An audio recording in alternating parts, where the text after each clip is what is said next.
Soyez prêts puisqu'aujourd'hui je vous emmène à la découverte de l'une des pires ordures de l'histoire. Et il est même présenté par certains comme le tout premier cas avéré de tueur en série. Et en plus d'être le tout premier, il est certainement l'un des plus prolifiques, avec pas moins de 200 victimes. Et pourtant, malgré toutes ces atrocités, il fut le meilleur ami de Jeanne d'Arc, qui a même combattu pour le roi de France. Héros de la guerre de 100 ans et pourtant invocateur de démons, qui a lui-même reconnu avoir tué pour son propre plaisir personnel. Vous l'avez peut-être reconnu, ou peut-être que vous avez lu le titre, aujourd'hui on parle de Gilles de Rais.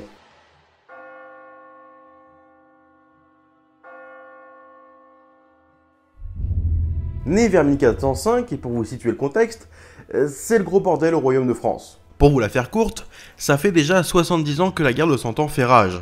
Et la France, enfin ce qu'il en reste, appartient déjà à moitié aux Anglais. Les Français et les Anglais ne pouvaient pas se supporter, et côté français, ils étaient clairement sur le déclin. Côté anglais, on a Henri V, au meilleur de sa forme, à deux doigts de récupérer tout le royaume de France. Et de l'autre, Charles VI, dit le fou, qui lui est complètement écrasé, sans un sou pour continuer la guerre. Ne lui reste plus que son fils, le dauphin Charles VII, qui lui continue de se battre face aux Anglais. Et c'est dans ce contexte un peu pourri que va naître notre petit Gilles, seigneur du pays de Rais, un petit bled au sud de la Bretagne. Néanmoins, il descend bien d'illustres ancêtres, il hérite donc d'une fortune assez colossale, et vous allez voir que c'est important pour la suite. Il perd très jeune ses deux parents et se retrouve alors éduqué par son grand-père. Et autant vous dire que son grand-père, c'était très loin d'être un enfant de cœur.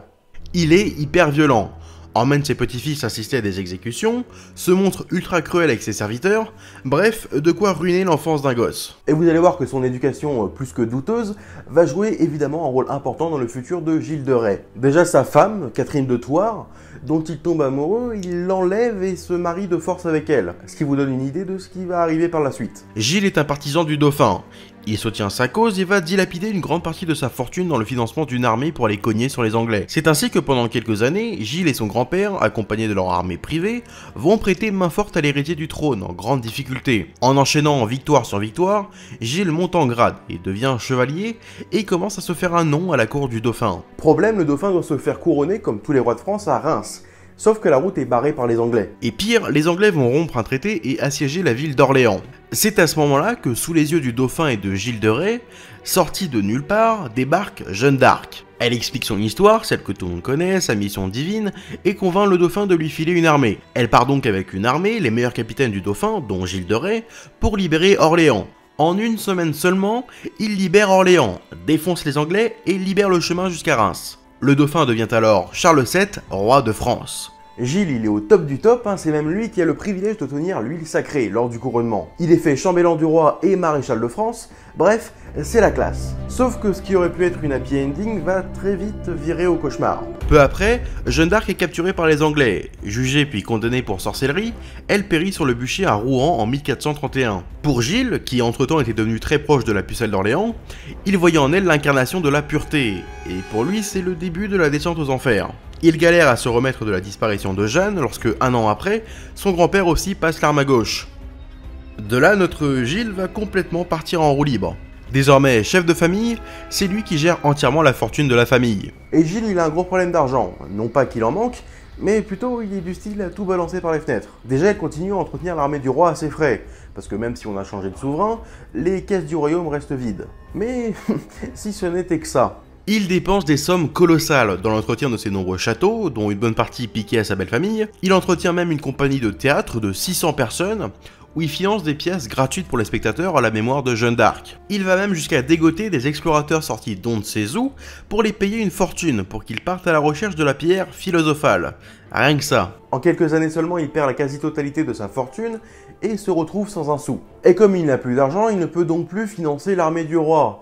Du coup, le roi a plus tellement besoin de lui, donc il tombe en disgrâce. Il voit alors son monde s'écrouler autour de lui. Pour retrouver sa fortune, il va faire confiance à un certain Prelati, un alchimiste italien porté sur l'occultisme, qui lui promet de l'aider à retrouver sa fortune d'antan. C'est alors que Gilles est pris dans un engrenage infernal. Sous les conseils de Prelati, il fait construire dans les catacombes de son château plusieurs salles, afin d'accueillir ses futures victimes. Car c'est à partir de là que Gilles de Rais va démarrer l'une des plus horribles séries de meurtres de l'histoire. Il vit enfermé dans son château et à la nuit tombée envoie ses complices enlever des enfants âgés de 7 à 15 ans pour les ramener au château. Une fois arrivés, les enfants sont nourris, logés pour quelques jours, avant d'enfiler un soir une tunique blanche, avant de descendre dans les catacombes. C'est là que Gilles va assouvir ses pulsions les plus maléfiques.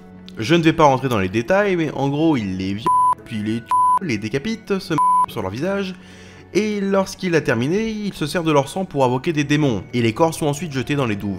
On estime que Gilles a tué lors de ses rites sataniques pas moins de 200 enfants, dont 140 ont été reconnus officiellement lors de son procès.